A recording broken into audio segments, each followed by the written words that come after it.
Hey, what's going on, guys? Welcome back to Descent into Horror Hell. This is our first official 2020 show. 2020. 2020. The year of Barbara Walters. At least we don't look like her. Not yet. Not yet. But yeah, man, we got some good shit planned for you, and a lot of this stuff is actually rehashing of our last Halloween episode, which I hope you liked. We had so much material on that show and had so much fun that to put it all together would have been like a 3-hour show. It would have been a lot. So what we're gonna, like I said, this is unconventional. So there's clips and stuff that we had and segments from the Halloween episode. So obviously the attire is gonna be different. We're gonna talk about the Halloween being around the corner, everything like that. So it's a little unconventional. Beards will be shorter. Yeah, that's for sure. No blood. So it's a little unconventional, but it definitely was really good segments that we wanted to bring you guys. So yeah, we hope you enjoy it. We'll be coming back strong. So without further ado, cheers, 2020 Ghoul. Woo! Cheers. Here we go, guys, for another year of us ugly mugs looking at you. Cheers, guys. Cheers. 10, 9, 8, 7, 6, 6, 6.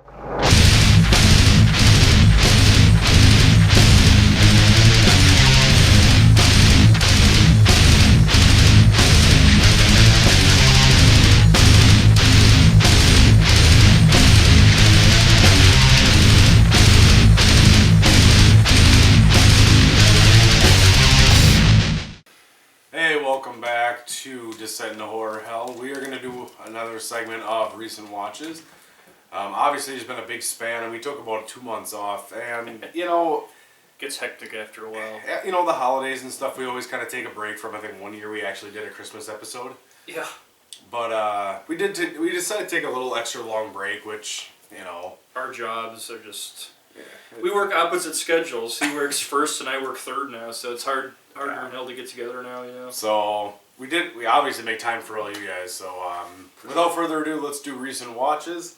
Cool, what you got? I have a really sadistic film, to say the least. From you? No. Adam Albrecht's Hunters. Oh, yeah. From 2016.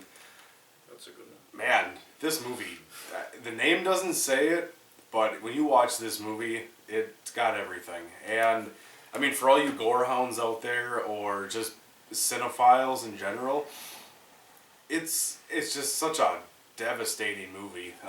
Basically, it's these two guys that want to create, basically in their mind, the perfect horror film. In their mind, that would entail basically murdering people, rape, forcing people to do all sorts of unspeakable acts, have sex with other people, expose secrets about people. I mean, it really is just a... Good family movie. Hey, there's families in it. So, Leanna Quigley's in this one. Legend of the horror genre. Ellie Church is in this one. Haley Madison's in this one. There's a lot of big names in this one in the underground. So it's kind of cool to say Mr. Parka's in this one. And you get to see Mr. Parka's Mr. Parka once again. Like Headless. Headless, yeah. He plays as one of their I think he's one cameramen. He's one of the cameramen. Oh yeah, he's a cameraman. He's standing in the field filming as Leanna Quigley's husband gets shot at point blank range. Yeah, that was brutal. But yeah, that's the perfect word for this movie, brutal. It is one of those movies that it's kind of a snuff film in a sense, but it's just very violent. Massacre Video put that out? Massacre Video did put this release out, the VHS. Yeah. There also is a DVD of this. The VHS, I believe, is out of print. Is this a limited? Yeah, well, not that one though. It's just, I'm sure, I know I have the DVD Blu-ray, but I like that. Like most Massacre Videos, VHSs, they go out of print pretty quick. And if you followed us this far on our show, our product, you'll know that Adam Albrecht, we've been talking about him for years. And, the Cemetery. Yeah, definitely The Cemetery, Crossbearer, The Burnt House, stuff like that. Yeah. He's a really good young film director. Amazing. And not willing to, he pulls no punches. He goes at it, and he will put whatever he wants in a movie. Yep, he'll put whatever his vision is on screen, and we need more filmmakers like that for sure. So I mean, if you want to check out just if you want to be grossed out or just feel like your humanity's taken from you in a film, definitely check out Hunters from 2016. Won't be disappointed for sure. Hunters is for you, definitely. I have a little more tamer one. Yeah, I believe so. It's still a great movie. This is actually a werewolf film from 1996. Just released by Scream Factory on Blu-ray, finally, called Bad Moon. I really enjoyed this film. I've never seen a movie quite like it where the characterization is really built from the start. You really feel like you're drawn in right away. There's this dog named Thor in the movie. He kind of is the star of the film, so to speak. And how they got this dog to do all this action is amazing. How his interaction with the family and the boy. The boy, by the way, is played by Mason Gamble, who also played Dennis the Menace. He's the blonde guy in this. The little blonde kid. Walter Matthau. Yeah. Yep. So this is like shortly after that, but amazing performance by him. Basically, the story is his uncle is coming to stay, and he's got a very dark past. He's had a lot of things happen to him, and one of those things that happened was him and his girlfriend were attacked, I believe it was in South America, by a werewolf, which is never good. And of course, his girlfriend died. She got ripped apart. If you see the uncensored version, man, you see her like just it's the best version. Apart. Shit. It's the best version. That's why I love Scream Factory. They can deliver all the goods. But anyway, yeah, he survives the attack, but unfortunately she dies, but not before the werewolf scratches him. And Lon Chaney Jr. or Oliver Reed, that's never going to end good. So, yeah, obviously the curse of the werewolf is upon him now. And his sister's very worried about him because he's very depressed, but obviously doesn't know the whole werewolf thing yet. So he comes to stay with her and her son. And this dog, Thor, he knows something's up. He just knows. Most dogs do. He can sense that there's another animal in the midst. And this dog is the dog they got for this film is amazing because he'll just sit out in front of his trailer. The uncle parks his trailer in front of the house, like on the side. So all his lunar activities are done, outside of human eyes. Obviously they can't see him. But this dog, Thor, knows something's going on, and it follows him, and is witness to a murder as well, and it just kind of goes to shit after that, so to speak. But it's an amazing film. I loved it. I really enjoyed it. The CGI, it's more old school. A lot of it is practical effects mixed with CGI, which is some of the best performances, I think. But you definitely have a guy playing the werewolf. In fact, the guy that played the werewolf was the same stuntman that played Jason in Freddy vs. Jason. Nice. This is also a Canadian horror film as well. Buddy. Not really, yeah, buddy. Not really talked about much, but amazing. Well worth your while if you like werewolf films and you like movies with a really good story and good characterization, good gore as well. Check out Bad Moon. And if you want something really brutal, if you really want a brutal movie, check out Adam Albrandt's Hunter. we shall return. Cheers. Thank you, guys.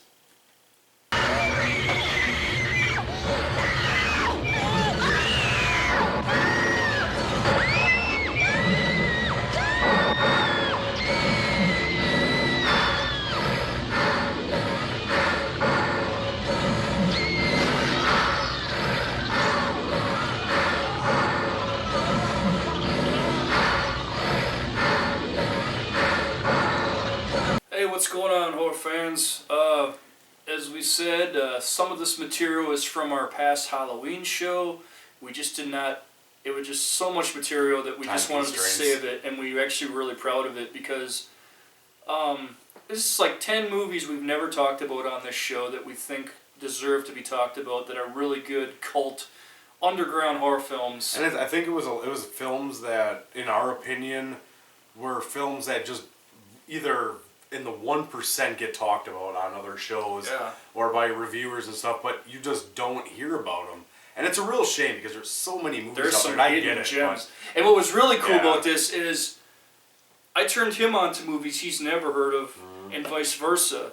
So that was really cool. And I think in the future we're probably going to be bringing this segment back because it's a really cool way of us learning about different films. And you know, if you guys watch this as well, it's a good way you learn some good films and check them out for your collection as well, or viewing pleasure. Absolutely. So without further ado, this is the 10 films that I don't think we've ever talked about on the Sentient Overhell that kind of fell through the cracks. From the Halloween episode 2019. Yep. So, cheers. Enjoy. Hey guys, welcome back to the 5th annual Descent into Horror Hell Halloween episode. Guys having fun so far? Absolutely. I'm having fun. Are you having fun? Oh yeah, fun? man. We're having fun. Alright, let's move on. Halloween! We're going to be talking about 10 movies each that I'm not even going to say slip through the cracks. These are legit movies that either nobody knows about, has never seen, or have really just kind of, what's the word for it? There's a few friends of ours out there that will probably know in these 5 years, movies. I don't think we've ever mentioned any of these movies on the show. So Yeah. That's kind of fun. So we kind of wanted to really dig deep into some films that don't get talked about at all, or very little. So without further ado, Skid Gore, you want to start this? Let's get going. I don't know the exact year on this because it doesn't say. I think it's the 80-something though. Rest in Pieces. If you can't see it because of the lighting, we'll throw another. Yeah, Rest in Pieces. You for gotta you. see that cover, man. That cover kicks ass. Yeah. Love it. I remember I first saw this one kind of on a fluke. I got it just because of the cover. Why wouldn't you? You know, it's fucking badass. Got it at like some used VHS store or something a long time ago. But yeah, I liked it. Really good atmosphere with the colonial mansion. This woman kind of inherits this mansion that pretty much is haunted, so to speak. It's kind of like psychological horror too. Like you don't know if it's real or if it's all in her head.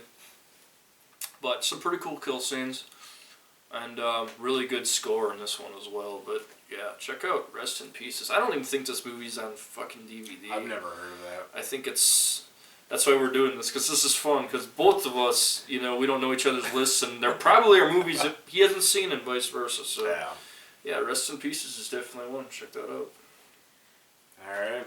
Cool, what you got? My first one is from 1994, called Ozone. Basically, it's kind of a movie about a drug that gets into the streets that has these real hypnotic, dreamlike side effects that kind of cause people to have mass illusions about things, and it kind of starts to cause people to deteriorate in a sense. It's kind of got a street trash kind of thing. It's about a drug rather than a drink, but yeah, it kind of causes, you know, it's an urban film, which is kind of funny. But yeah, it's kind of just about an experimental drug that kills people and does, you know, messes with the mind, and more of a psychotic thing. Lots of great special effects in this, with the corpses and things like that these people turn into. So definitely check out Ozone 1994. I have one that really slipped through the cracks. It's from the mighty Mondo Macabro, sorry. They gave us really awesome gems like Middle of the Stone Woman, El Cardo, list goes on. The Girl in Room 2A. This is a very rare film. I believe this is 73 from Italy. It's Italian horror film. You definitely, it screams Italian. You can see the cinematography is like so Mario Bava-ish. Even Argento. But the story basically is this woman who was wrongly convicted for marijuana or some kind of drug, I believe. She spends like, I think, 2 weeks in some women's prison, and then she gets released, and she has to take refuge somewhere. So she ends up taking refuge in this, what she thinks is a nice hotel owned by this nice lady. Well, there's a dark past to Room 2A, and I'm not going to give it away, but let's just say it involves a lot of human sacrifices, Satan worshipping, all that good shit you expect from Italian film, man. Check out The Girl in Room 2A. I'm sorry. This movie kicks ass. Skid Gore just made the funniest probably thing of the whole night. It's a movie in Girl 2A. I'm not going to give it away, and I'm not going to say it. I didn't realize I fucking did. sorry. Shut up, ghoul. I'm sorry. We're rapping now. I can't help it. You would have done WA. I'm sorry. All right. So, call me up. We have fun on this show. Fuck I'm you. sorry. Do what you got. That's what keeps it real. Speaking of fun and evil, satanic, scantily clad women, Blood Orgy of the She-Devils from 1973. This one's it's kind of your run-of-the-mill 70s satanic panic cult women. Ted B. Michaels. Yeah, more or less. That's Mara, the Queen of the Black Witches. You know, has this occult of. God, it's been a long time since I've seen this movie. So it's kind of a fight against good and evil, against Mara.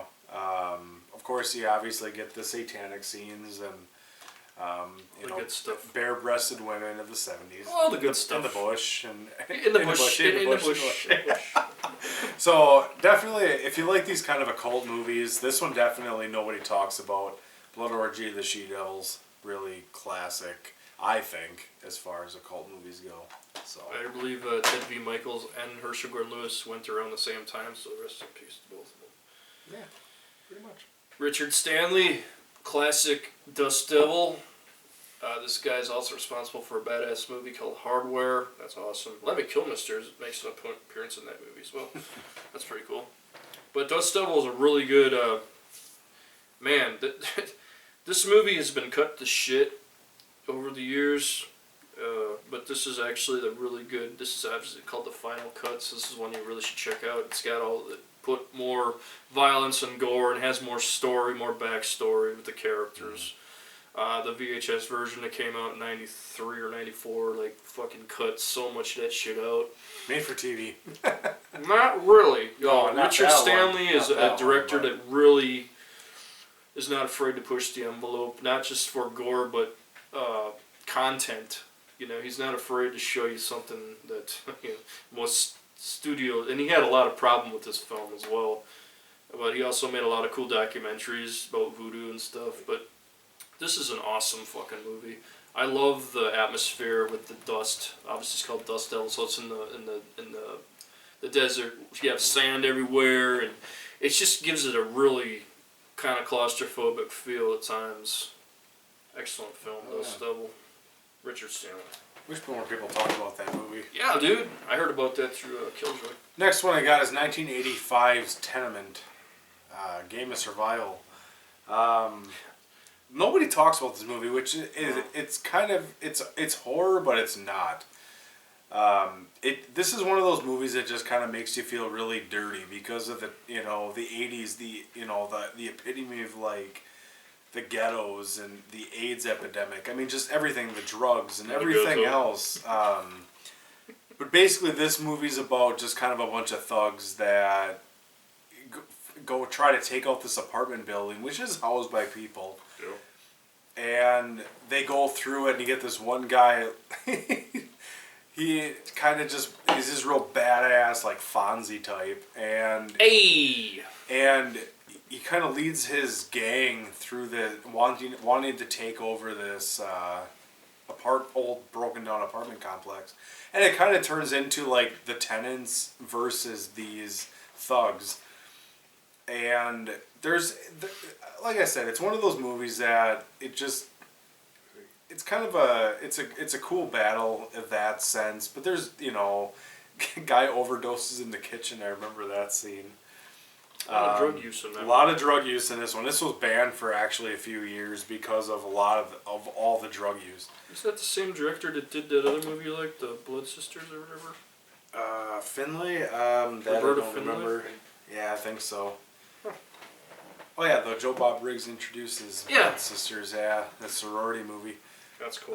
So Tenement from 1985. Like I said, it's kind of one of those real urban films. It really kind of takes you, into that atmosphere. Really good though. So. I have a real gem that nobody ever talks about, and this movie just blew my fucking mind when I first saw it. The Witch Who Came from the Sea. Now, let me tell you something. This fucking movie will make you think twice about dating that hot chick that eyes you up in a bar, because she may take you to a secluded place and chop your ding dong off. Yeah. This castration all the way. Now we're talking 1974, I believe, 73, 74, something like that. Sure. Never seen it. This movie is one of the best depictions of the breakdown, definitely mental illness in somebody. Like, absolutely unbelievable acting by the lead, and I'm going to say her name because she fucking deserves it. I'll probably butcher it though. Millie Perkins, that's it. Millie Perkins. Really butchered that one, didn't you? Anyway, that's two. This movie's badass, guys. Check out The Witch Who Came from the Sea. Dean Cundy, who was a cinematographer on Halloween, and I believe Jurassic Park as well. This was one of his early film credits for cinematography, and it really shows because it looks like it's an independent film. It's like a really low budget film, but the way it's shot, you know, you have that classic Hollywood style, but it's something, man. The Witch Who Came from the Sea. Now this cover, as badass as it is, there's no witch that comes from the sea, okay? It's basically a movie about mental illness, mental breakdown, and chopping off ding-dongs. Ding The Witch Who Came from the Sea. Highly recommended from the Centaur. Ding dong, the witch is dead. Alright, next one I got is from 1967, The College Girl Murders. That's a good one. Dark Sky Films put this one out. Basically a story of, a red-hooded KKK member. It's fucked up because he looks just like that. I'm sorry to say it, but he does. Basically, these two convicts, one of them talks to the other guy about if he wanted to make some extra money. And the whole thing is that he goes to the secret lair and things like that. And he gets these orders to kill out these certain girls with this poisonous gas that's kind of like hidden in different things that this scientist in the beginning of the film comes up with. And, this detective comes in and with this, it kind of reminds me of like Sherlock Holmes type, like these mystery stories. So it's kind of a mystery more or less. And this red-hooded is running around constantly with this whip and, wraps around, chokes the life out of people. Sounds cool. And again, it's a mystery that kind of unravels itself kind of near the end, and they got the whole Scooby-Doo thing pulling the mask off, someone, but kind of a few twists in this. And I will say, and I cannot say it, I cannot pronounce his name. This ought to be good. Anytime Google tries to pronounce the names, it's pretty fun. Yeah, I am going to try it. But it's the same guy in this movie that plays one of the henchmen, I guess. It's the same guy who plays Slugworth in Willy Wonka and the Chocolate Factory from 1972. Oh, no shit, really? Same guy. Well, that's and I know that, so haha. That's fun trivia for me. But it's definitely kind of it's a cool murder mystery type film, which has got a little bit of horror to it, but nothing real, little monsters and stuff. But it's definitely it's a good movie to check out. So College Girl Murders, check it out. Yeah, check that one out. I have Marino Bano. I don't know if I said his name right, but Dark Waters. This movie, I like that movie. one of the best looking horror movies I've ever seen. It's right up there with The Wicker Man as far as sets go and. Yeah. Just feeling really creeped out by I know we've seen atmosphere forever, but this one has so much atmosphere. I have to say. We haven't used it very much in the season. These nuns at this convent, this abandoned convent. Convent. Convent. Yeah. Covenant. Whatever. Good Morbid Angel. Anyway. Yes. Just the lighting alone, and it's always raining in this movie, so you feel cold when you're watching it. And really good gore, really good story, original story. Kind of a nunsploitation, but not quite. It's something more going on than that. A lot of demon possession as well. It's got a little bit of... It had a little reminiscent of The Beyond in a way, a little bit, except it was with an amulet, not the Book of Ibon. And if you ever... I don't think you can even find this anymore. Maybe you can, but this is a no-shame version. They just re-released this. But this version actually came with the medallion. I did not get the medallion. I got this on eBay, but there's a big pack where you can actually get the medallion from this movie, which would be a badass collector's item. Oh, yeah. But Marlo Bano's Dark Waters is a forgotten classic that should be seen more. If you like really good shot horror films, really, really good shit, man. Oh, yeah. Check it out. Alright, next one I got is from 1987, a dangerous comedy, Funland. Not Funhouse. Funland. This is again, when we talk dark comedies, I mean, there's more comedy than there is horror. I think it's more of the dark element. Bruce, plays the clown, he's been there at this Funland for years and years and years, ever since it opened. And I can't remember his name, but the guy who owns it dies, and this mobster family takes over, and they have these plans of making Funland not the same, and they want to cut out a lot of stuff, and they want to cut out Bruce, and Bruce doesn't take too kindly to that. So Bruce, in his persona, goes out, and there's some the dark part of it comes into. He starts sniping like people, and he wants to kill people, and he gets this whole idea that he's saving the park. It is one of those movies that I don't really know how to place it. Sniper clown, pretty much. Kind of, but yeah, more or less. And it's kind of a twist at the end where Bruce actually ends up owning the park. You'll have to check it out to see it. If you can get a copy of Funland, I've never seen that. Definitely check it out. The cover really got me though, because Bruce looks so evil in it. But it's got a lot of just quirky one-liners and kind of funny stuff. So it's definitely a really cool movie, and I think it really takes you back to the '80s. Kind of reminds me of like National Lampoon's Vacation. When they go to, John Candy and stuff like that. Wally World? Wally World. It kind of reminds me of that, so. Who said we're close? Okay, that's awesome. That's awesome. Oh man, from 1973 we have a movie that definitely fell through the cracks.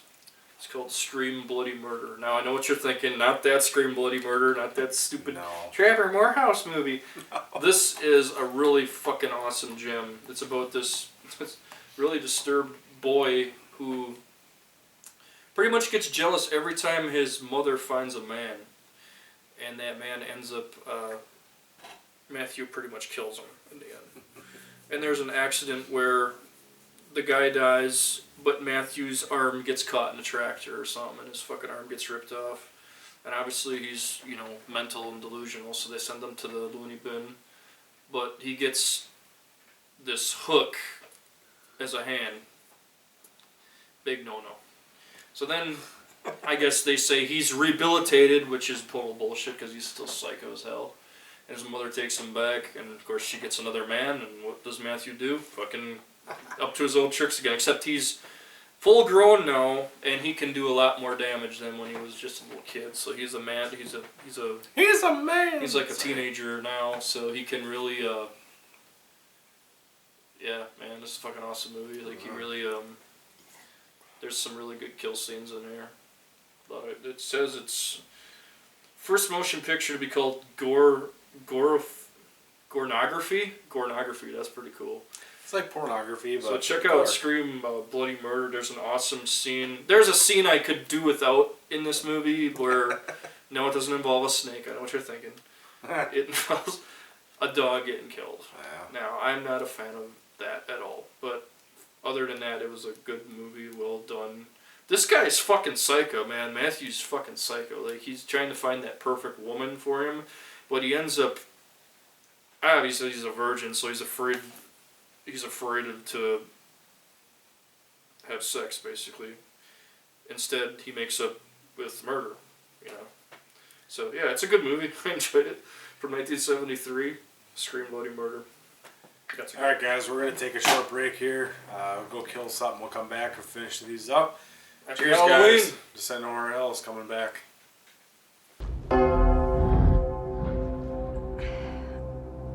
I love you, Wendy.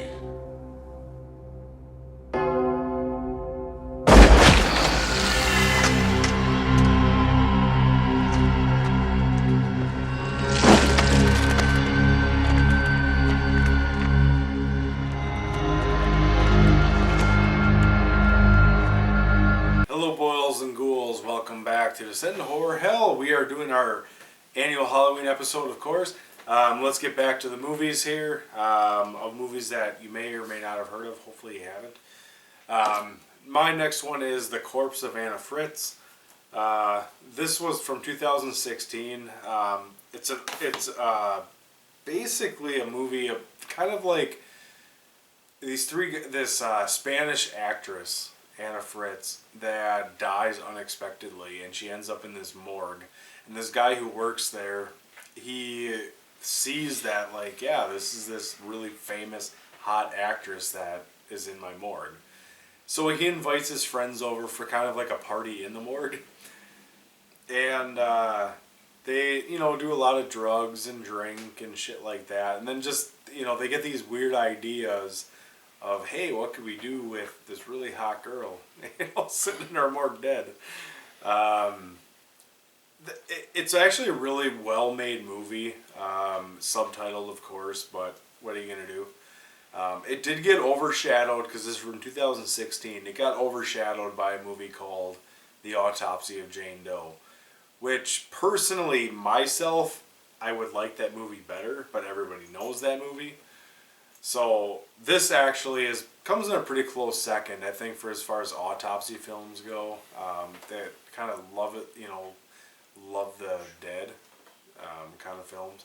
So these guys kind of like, they have kind of a party, and then they have a party with her, in a sense. And kind of weird shit starts happening. Kind of the same idea, but I think it did get overshadowed by Autopsy of Jane Doe, which is kind of sad. So, the cover's even kind of similar. Yeah, so definitely check out The Corpse of Anna Fritz. I think that was actually a pretty decent movie in its own right. Nice. It just kind of got overshadowed. From 1970, I have a made-for-TV movie called Crowhaven Farm. Now, this one definitely needs more love. It needs a better release than this, too. It needs, like, a really good DVD Blu-ray release. Really good story about witchcraft. Definitely kind of has, like, a Salem, like the Salem Witch Trials style to it. That kind of story. There's a lot of psychological elements as well, like, is it all in her head? Is this really happening? Who is this little girl that they seem to have adopted? Maybe she's not what she seems, maybe she's evil. It's also a kind of a good demonic kid type movie as well. Could call in that category. Call in many categories really, but it's really good, really well done. No one ever talks about Crowhaven Farm, man. That's a good movie. Never heard of it, so. Awesome movie. Alright, next one I got is from 2017. Movie called Be Afraid. Really cool creature feature. The Shadow People. Basically, it starts off actually really cool. Guy, him and his wife and his youngest daughter, I believe. His daughter wanders off into the woods and disappears mysteriously. And then it fast forwards years later, and it's kind of the same setup. But there's this cave that has these shadow people. And when I say shadow people, these are actually like legit people in like creature costumes or makeup. Kind of reminds me of what's the movie with the burn people? We Are Still Here? We Are Still Here. It kind of reminds me something of that, except for they're not burning, but it's that charred kind of look. So yeah, they live in this whole thing, but then this it's kind of this battle. This younger son finds the the ghost of this girl that disappeared years ago, and this kid kind of is playing in the woods. Oh, I'm playing with my new friend, you know, things like that. And this kid ends up getting taken into this cave, and then it's kind of this lasting battle of people, you know, the sheriff and stuff like that, and his son, and it's kind of cool though to see the creatures. You know, these creatures only come out at night, and they show up outside this house, and they're walking up the lawn of this house, and these people are freaking out. You know, Practical effects. oh yeah, absolutely. Nice. I mean, there is some CG in it when they're like they fly out of the shadows and they grab people. If you walk into this cave, I mean, there is some CG, but it's pretty cool. But it's done well enough to where minimalistic enough to where it doesn't really overtake the film. What year's that one? 2017. Cool. So it's actually fairly new. So you definitely want to check this one out. This is actually a really cool feature. So definitely check it out. From 1981, we have Michael Caine in The Hand. This is a great movie. That hand's been through hell. Yeah, man, Michael Caine's performance in this is just so good. Unbelievable. Yeah, like he really sells it as this. Starts out as a normal guy, then of course he loses his hand in that accident, and then he's also a pianist too. So like when he loses his fucking hand, no more playing the fucking piano, which is a huge blow to him, you know, because that is his life, his music. Oh yeah. And yeah, when that happens, he kind of goes down a downward spiral, if you will, and definitely the hand comes back. Let's just say, and it does really bad stuff. Really well done, really well shot, amazing acting. All of the actors in this movie are amazing. Like they really sell it. Yeah, it's known, but I don't think it gets enough. And I think this Twisted Terror collection is kind of cool, but I think it deserves like a really good release with some cool special features. There's actually an older version of that movie. That's actually a remake of a very old movie from the 30s, or I think it was mid-30s. The Hands of Warlock? Yep. Is that it? Yep. Yeah. It's based off the Hands of Warlock. It's based off the same story of that. Is it kind of based off of Mad Love too then? Yep. With Colin Clive? Yep. Okay, cool. Yeah, so it's kind of like a modernized version? A lot of them, yeah. The That's Hands cool. of Warlock was actually... This was actually taken off that same idea. That's cool. A very talented pianist loses his hand. So it's the same idea. Oh, Oliver Stone directed this shit. Yep.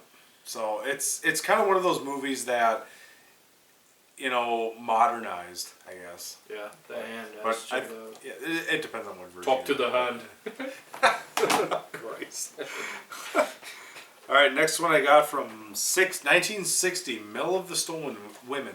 We talked about, well, he brought this one up earlier when we talked about the Mondo Macabro.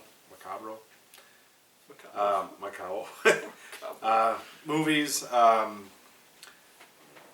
Good Italian film, of course.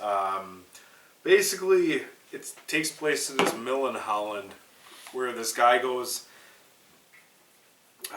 as like a historical landmark, and he sees these beautiful women in there, but they're dangerous. Aren't all women? Yeah, but he's drawn into these women. I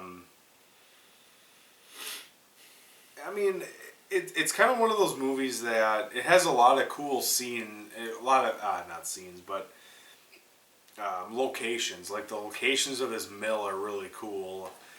The spiral staircases, everything's, you know, stone. It's really cool. I mean, obviously you think in Holland and stuff, the scenery is so great. But no, this is like, he wants to find out who this woman is, and it's been a while since I've seen this movie, so bear with me. I mean, I've seen it. It's just been a long fucking time.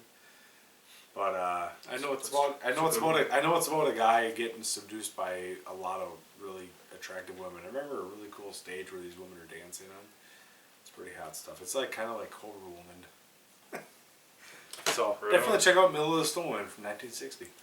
Julie Harris and the immortal Anthony Perkins in How Awful About Alan. This is in 1970. This is also made for TV film, and this is also another one that fell through the cracks. Really good movie about a pyromaniac, basically. That's what it is about. Firestarter.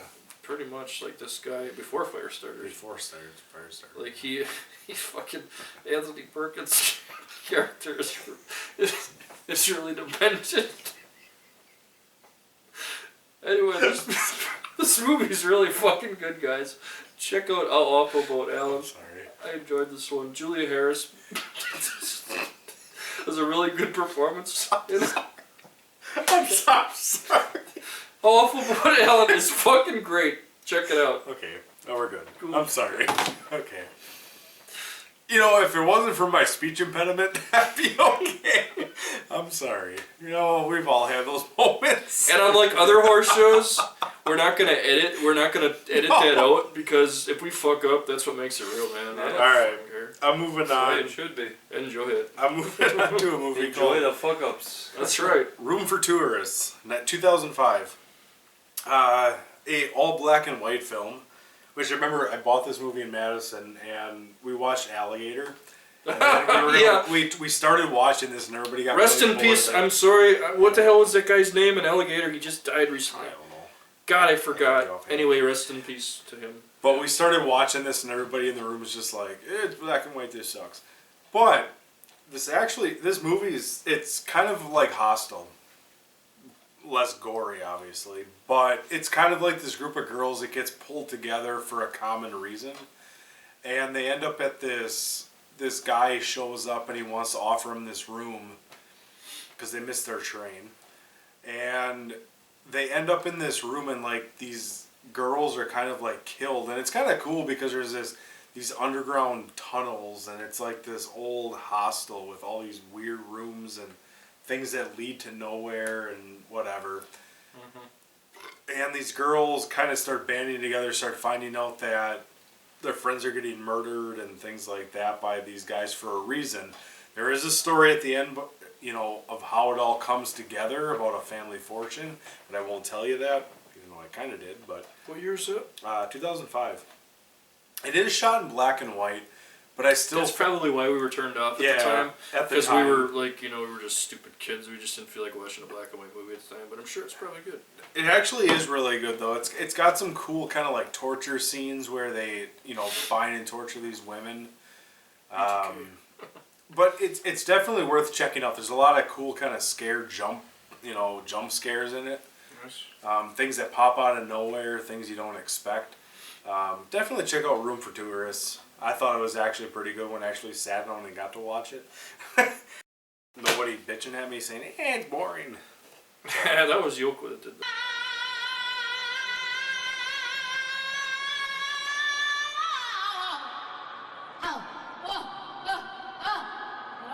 Yoko Ono. The Dead Matter, Midnight Syndicate films. If you know who Midnight Syndicate is, they're really good horror music. They make really good horror music. They're a good band. Creepy music. Yeah, and the dude, the lead dude from Midnight Syndicate, Edward Douglas, directed his first feature film because he's been doing like many videos, music videos and stuff.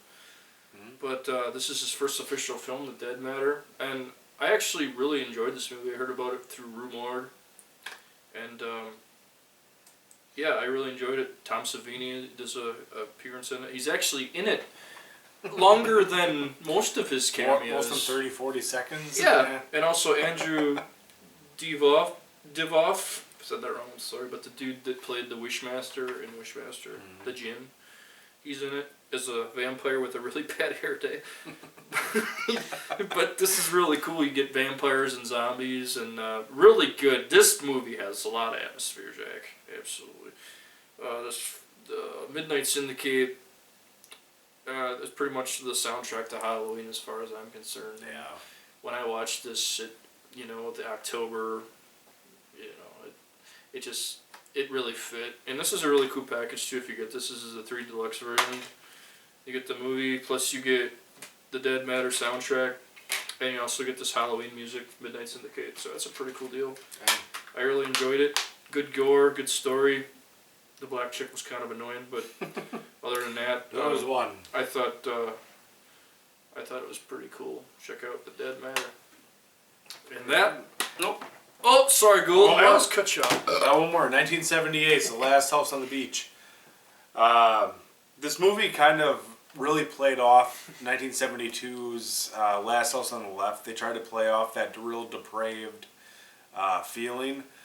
This one's basically a group of people take over this like beach house, and by a convent. It's not the greatest movie in the world by any stretch, but I do remember this movie for the one, and like I said, think about Last House on the Left, the exploitive scenes. Piss your pants.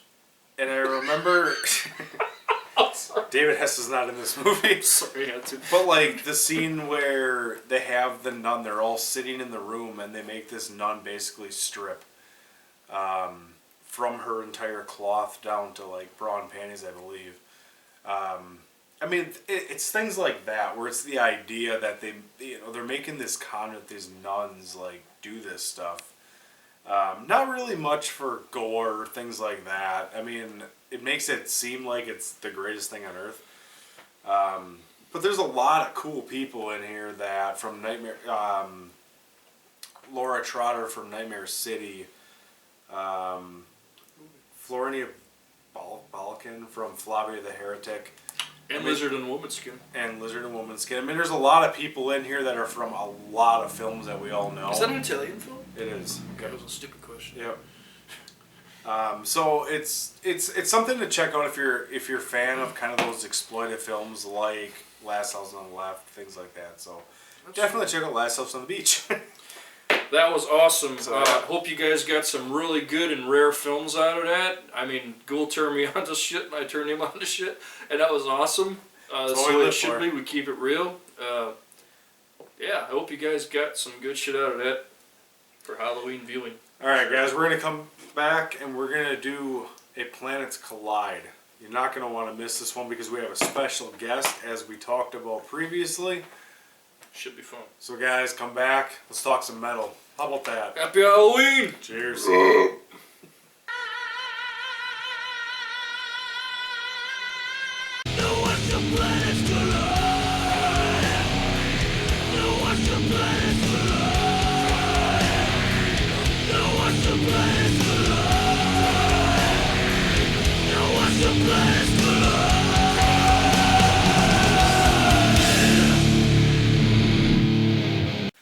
Hey, what's going on, guys? Welcome to another installment of Planets Collide, a part of the Descent into Horror Hell Halloween episode. I am Ghoul. I'm Skid Gore, and we have a special guest. Absolutely. Zombie Necro Sean. Zombie Sean, Necro Sean, whatever Whatever the hell you want to call him. He's the Zombie living Sean, dead. no. Zombie Sean. Alright, so we're going to throw 3 albums at you that obviously influenced us in metal. So without further ado, I'm going to start this off with a band called Bloody Hammers, Under Satan's Sun. This album is, it's doom metal the way I think doom metal should be written. Like Candlemass and Trouble, Pentagram. I mean, it's right up that alley if you like that old school type of doom metal. Lots of horror clips in it. The Talmud Dreaded Sundown, things like that. It's really up the alley of clean vocals and just heavy, overdriven bass. It's just something that, like, when you listen to it, you can sit back, relax, and enjoy it. You know, have a couple, a glass of whiskey and just enjoy shit. Kind of got a good, like, Halloween atmosphere too. Yeah, well, definitely. I mean, when you talk about horror films and music, I mean, that's kind of what it comes down to. So, I mean, they got a couple of other releases. They actually just came out with a new one, or coming out with a new one relatively shortly. So definitely check out Bloody Hammers. You're not going to want to, if you like doom metal, it's definitely the place to go. Skidgore, what you got? Oh man, I got a childhood classic here. Morbid Angel, Covenant. That's everyone's classic death metal. This is not my favorite Morbid Angel record, okay? That would probably be Altars of Madness or Blessed Are the Sick. Actually, I don't know, we're not going to go into that right now. Gateways to Annihilation, alright. Domination. Yeah. Yeah, man. When I was first getting into this, when I was just a young little grasshopper, starting to get into more extreme shit other than Metallica and Slayer and all that awesome metal, I heard a lovely band called Cannibal Corpse on the Ace Ventura movie. They played Hammer Smash Face. Now, at that time, I had no idea what the fuck death metal was. You know, I was so innocent and stupid. But I really thought that... Still are. I really thought... Still are. Yes, thank you. But, like, I thought that was so cool, and I wanted to hear more of that, so... At the time, there was this CD store called TNR Video in my hometown, and they were selling used shit, and make a long story short, this album art pretty much grabbed me. That was pretty much what happened. And I know, like I said, I didn't know who these guys were, but I saw, like... song titles like Man of Shit, or World of Shit. World of Shit. I did that again. World of Shit and Vengeance is Mine, Blood on My Hands, whatever. You know, definitely. Took it home with another album, which was Obituary's Cause of Death. That was pretty much my introduction to death metal. But I didn't know which one to put on first, so I tried this one because I loved the cover. And I heard Rapture for the first time, and I thought Lars Ulrich was the greatest drummer in the fucking world We all at did. the time. Yeah, and then when I heard Commando Pete Samuel's fucking drumming, it just blew my fucking brains out of my skull, man. I just could not believe the brutality and the technicality of his playing. Like, how do you even play drums like that? And that's pretty much what started it. Pretty much planted the seed for all death metal and all extreme metal and black metal and whatnot. From this one album. My favorite track on this song is Blood on My Hands. I think Trey Asgroth's fucking riffs are so goddamn demonic. I just love it. David Vincent, obviously, is a great singer. So yeah, I think Covenant by Morbid Angel is one of my favorites. Hail. And Zombie Sean, what you Zombie got? Sean, what you got? Zombie Sean, I got Typo Negative. Classic.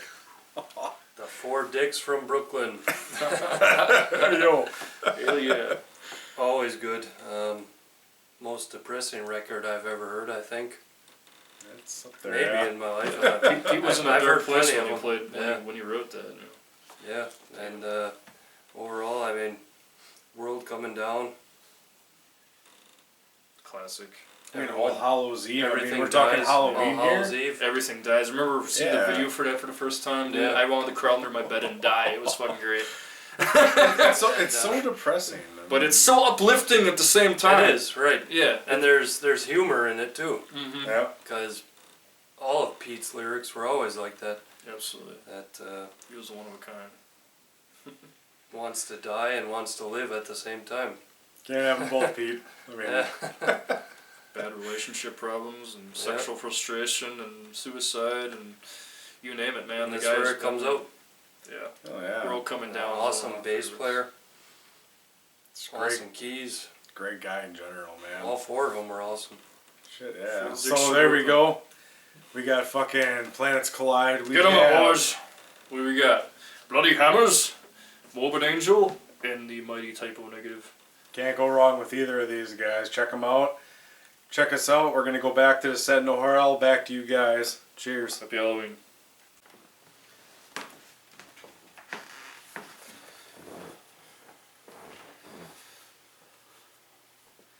Hey guys, welcome back to the Set no Horror Hell, the new episode for 2020. We're gonna do a shout out. We're starting to get into more of these. About support. American Horrors. If you guys are into streaming services on like a Roku, iPhone, Android, whatever, you have to check out American Horrors. Hart D. Fisher, who, if you guys don't know him, you guys really need to get to know him because A legend. really cool guy and a legend in Legend. comics and book. You know, he's a writer. Boneyard Press. Absolutely. And just really well known throughout the horror community for so many years. Started this channel strictly based on uncut, obscure, weird Very horror films, obscure. serial killer documentaries, original TV programming. Yeah. I mean, you can go check out the website we'll have here. We'll place it at the bottom. You guys definitely go check that out.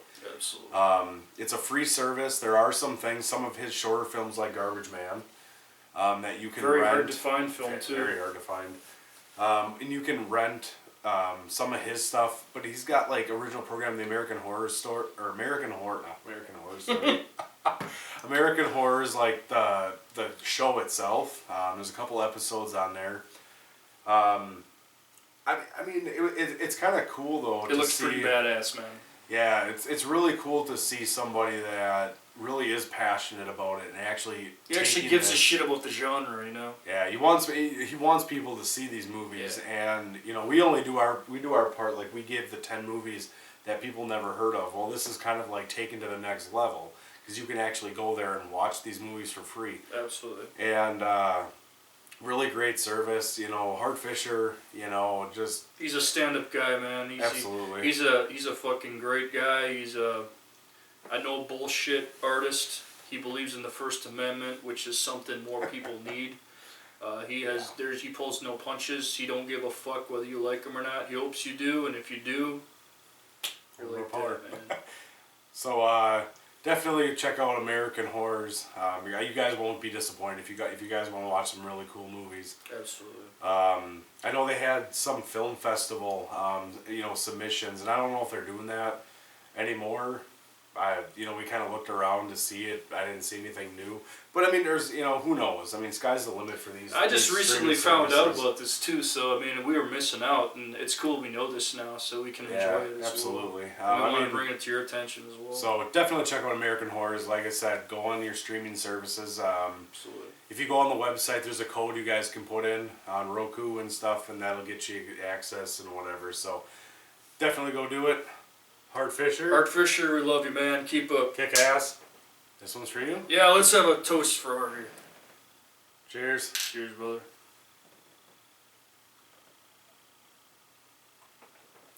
Hello, boils and ghouls. Welcome back to Descent into Horror Hell. Hope you guys enjoyed the episode. Hope some of those segments that kind of lost segments, I guess. Hope you enjoyed them. Oldie but newie.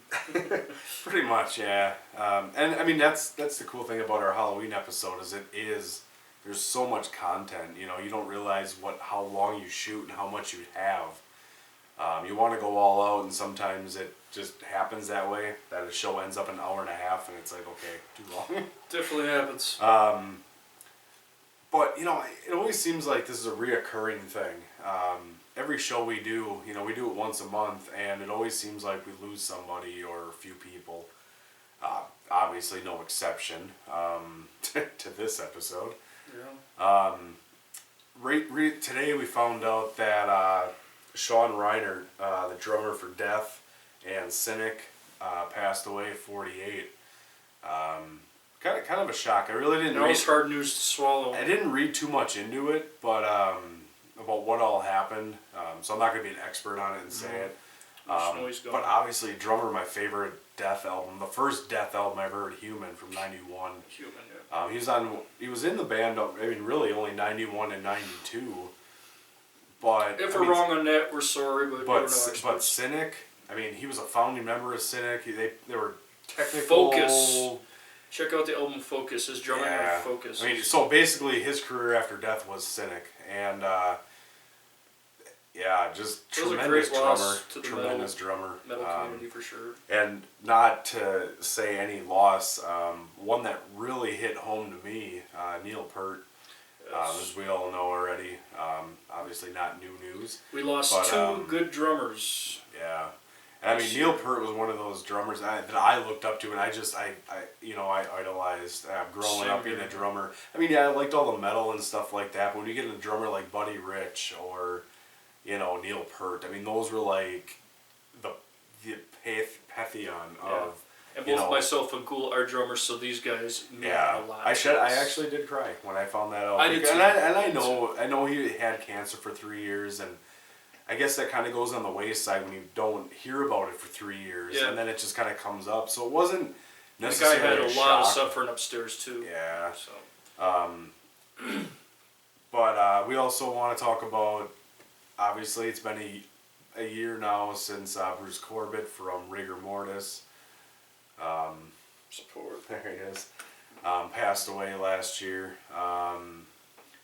So nothing new, but That was a hard one. it kind of comes around, and but you know, like I said, At it least seems- music lasts forever, so does film. Yeah. So at least you got something to remember these great people by, you know. Absolutely. And it's So, about celebrating their life, you know. So with that said, hope you guys enjoyed the show. we're not going to leave on a sour note. Yeah. So You know trying us. we're trying not to, but We'll come back at some point when the But time hey, is right. always, you know, keep in mind, check out American Horrors, Hart D. Fisher's channel Yes. on streaming. Check that out. Paper City Paranormal, we talked about them a while back. Check them out. Girls, Gordon, Jin, you know, really great girls doing their horror cast, a lot of stuff. Definitely check it out, guys. From she'll live on, From man. Descent into Horror Hell. I am is. Zool. We'll get there in some way. I'm Skidgore. We'll see you guys next time. Keep it real on Descent into Horror Hell. Keep it real. With Sure I do. comic books? Sure I do. So you just want to sensationalize based on fact? Well, that's what I'm interested in. I read that, and then I just kind of, it gives me ideas, and I just kind of go. I don't know where the ideas come from. I just know what I feed my mind, and then it just comes. You've done some things that I guess are somewhat grotesque in the fact that, I mean, you've done a parody, a Jeffrey Dahmer parody, and the victims' families got very angry at you and actually Well, it sued wasn't you, the didn't they? parody. It was a biography. I did a Dahmer biography about, geez, it's going on like 2-3 years ago. In cartoon form? Comic It was form? a comic book. Yeah, it was a comic book biography, and it was meant to illustrate what a monster this person was. And some reporters in Milwaukee bought the comic and started showing it to the victims' families and stirring them up, and it became a whole ugly mess.